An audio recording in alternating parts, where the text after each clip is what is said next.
Section 6.3, proving quadrilaterals are parallelograms. By the end of this lesson, you should be able to prove that a quadrilateral is a parallelogram.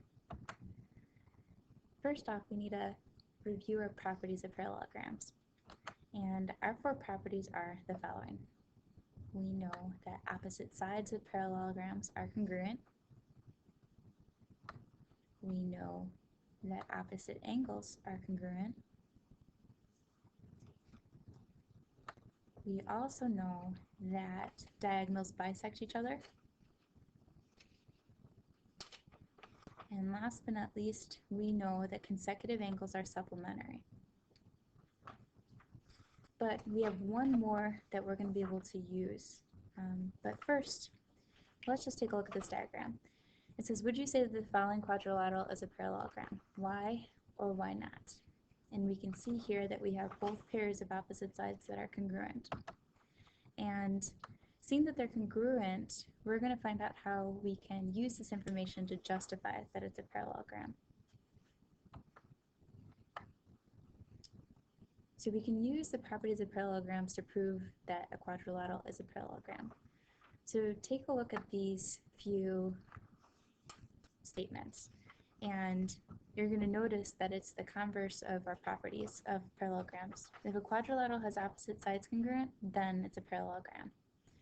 We can also say if a quadrilateral has opposite angles congruent, then it's a parallelogram. If a quadrilateral has consecutive angles that are supplementary, then it's a parallelogram. And last but not least, if a quadrilateral has diagonals that bisect each other, then it's a parallelogram. And these are really the same for properties that we've been using before, just the converses. But we have one more. And if you notice in this diagram, we're going to be able to say that if one pair of sides in a quadrilateral is both congruent and parallel, then it's a parallelogram. So we have 5 ways of proving parallelograms to be parallelograms. So let's see this in action. And of course, we're going to be doing proofs with this. So given that we have this figure here, and we know that ABC is going to be congruent to ACB, and we can mark that in our diagram here. We also know that DE is congruent to AC. And finally, we're also given that AD is congruent to EB.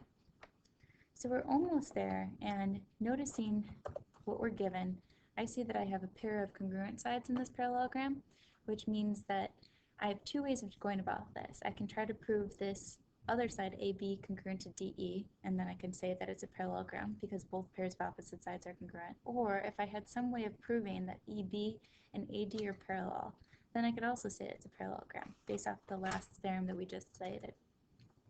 But I think it'll be easier for us to go about proving this if we can say that AB is congruent to DE. So let's take a look. We can first say that our given information of these 2 angles are congruent.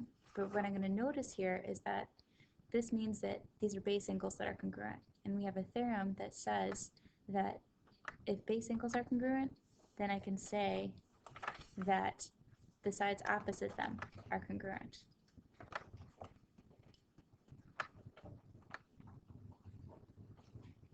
So we can then say our next statement. We can say that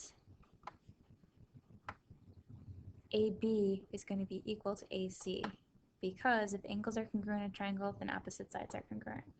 So now we've made a connection there, which is helpful. We just need to relate it back to side DE, which we can do pretty soon. So we're going to first bring up that DE is congruent to AC, and that was given to us.